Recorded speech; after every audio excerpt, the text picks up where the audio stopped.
It's the Real News Network. I'm Sharmini Pires coming to you from Baltimore.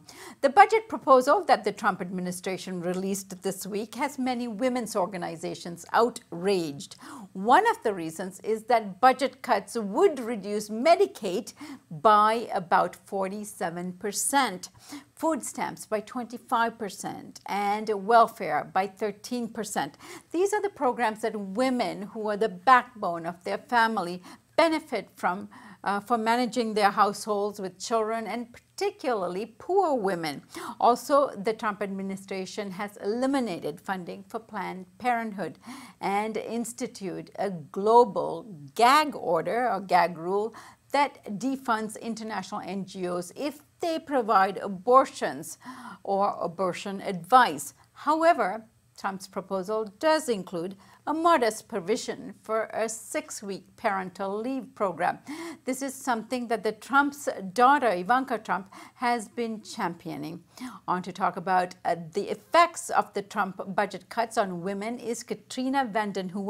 Katrina is editor and publisher of The Nation magazine. She has also recently written a column for the Washington Post, which is actually a regular column that she provides to the Washington Post on a weekly basis. And the article this week is titled, "Trump Escalates the War on Women." This article can also be found on thenation.com. Katrina, thank you so much for joining us today. Thank you for having me on. So, Katrina, as I mentioned, several of the Trump budget cuts that have a particularly strong impact on women, if these provisions were to pass Congress, and at this time it is uncertain that it will actually come to be passed, but what overall impact would it have if it did pass? Horrific, cruel, rolling back civilizing human economic rights that women have fought very hard for in these last decades. I was struck the other day that even the leader of the Freedom Caucus, the Tea Party caucus, opposed Donald Trump trying to cut Wheels on Meals, a food program for elderly people, many of them women. So I think we're looking at a war on the well-being, on the security, the real security, the economic security, the health security of women. And I'm hoping that at least a younger generation steps up, stands up, and begins to protest and speak out. And that some of those who voted for Trump, let's not forget that many women who voted for Trump voted for Barack Obama in 2008 or 2012, that they begin to see that their real lived experience is going to be brutish, perhaps shorter, mean, if they don't find their way to oppose Trump and Republicans who seem to want to, take back the rights, as I said, of women. Now, Katrina, what about the long-term effects of something like these austerity measures on the population in general? I mean, whenever the population is suffering, women suffer the most. But what are the long-term effects of this? Well, I mean, you mentioned, I think, Medicaid. You mentioned the budget. Let's not forget the other big piece of legislation is this health care legislation. And in the attempt to eviscerate Medicaid, low-income, poor people, people of color, women, will be hit especially hard. And it will hurt states which are already being squeezed by American austerity, American carnage of a real kind. I do think there's the possibility of some pragmatism, some moderate Republican governors, for example, or even senators, who see how horrifically short-sighted this is, how it will hurt the very people who support them, so there's self-interest. So I think we need to keep an eye on that, and I think we need to keep an eye again. I begin my column by quoting a young woman, Jay Fox, 16 years old, Latino, in Arizona, at one of the town halls, which have been raucous and spirited, confronting her Senator Jeff Flake. And she says, "I'm a woman of color, a young woman, 16 years old. You're a white man, privileged, and you're going to defund and take away Planned Parenthood funding, my reproductive health care." I take heart in her standing up, because I think what we're witnessing is the re-engagement of millions of people who've been shafted before but aren't going to take it anymore. And we need people to speak up and stand out and stand up against this austerity, this cruel, cruel austerity being inflicted, as you said so well, not just on women, though women hold up half the sky. Women's rights are human rights. Women often are the canary in the coal mine, first hurt, and are often the spine of their families and communities. So I think it's a really ugly moment, but people are waking up. Right. Now, Katrina, the gag rule that's been applied to NGOs doing abortion services or abortion counseling, and these are international organizations. So it's not only affecting us women here in the United States, but it's affecting many women across the world. Talk about the impact this is having on these programs, these organizations, and of course the women.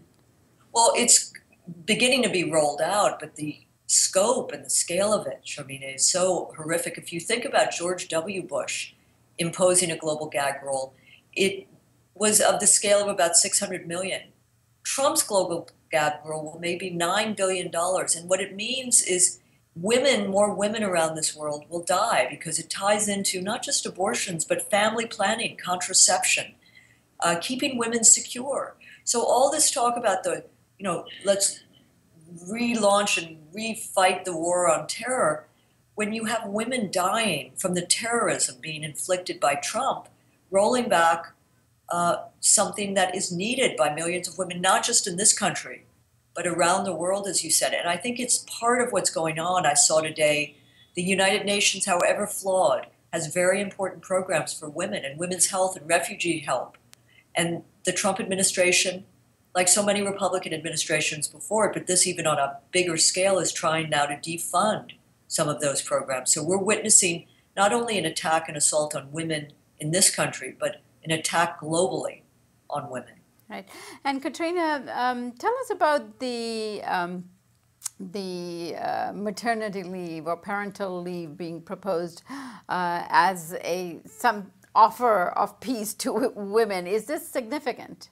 So to be honest, I have followed carefully the exciting number of pieces of legislation around this country being passed by city councils, state level, to increase paid family leave, paid sick leave.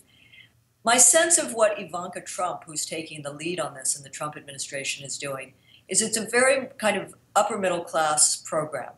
And it doesn't have the provisions that would really extend out to the full range of women and families in this country. So, it's kind of giving, but as you, Sharmini, described what I wrote in my column, how do you give in this arena, but then take back so much, roll back so much? It's very much window dressing. It's very Ivankian, very Trump Ivankian. So I'm suspicious, but I am for all the people watching you going out in their communities, cities, states to really push legislators to drive these family leave, sick leave policies. And Katrina, you eloquently said, what this budget does is really evoke and outrage the women's community enough to come out and fight back as they did during the Women's March right after the inauguration. What do you think needs to happen next in terms of that movement? So I think the Women's March, the largest political protest in U.S. history, was a powerful beginning. But I think I was struck yesterday in New York State. A woman named Christine Pellegrino won in the 9th State Assembly District in Long Island. It was a district that went for Trump big time. But she was a Bernie Sanders delegate. She spoke about corruption. She spoke about inequality. She spoke about women's rights as economic rights. And she won big. And I think we're going to see more women. We already are deciding they want to step up and run for city council, for mayor, for Congress. And I think that's really powerful, and especially if it's in alliance with some of the movements run by women and heavily organized by women. But I think women need to getting involved in all kinds of ways. And it's going to be around cities, communities, and states in this country, and also at the national level. And not just electoral, but organizing, and giving voice to lived lives, and to, I hate to say it, but to showing the damage, the destruction, so that people see the need to fight for their rights and fight for these ways forward. All right, Katrina, I thank you so much for joining us today, and I thank you for the good work that you're doing on behalf of all of us. Thank you. And thank you for joining us here on the Real News Network.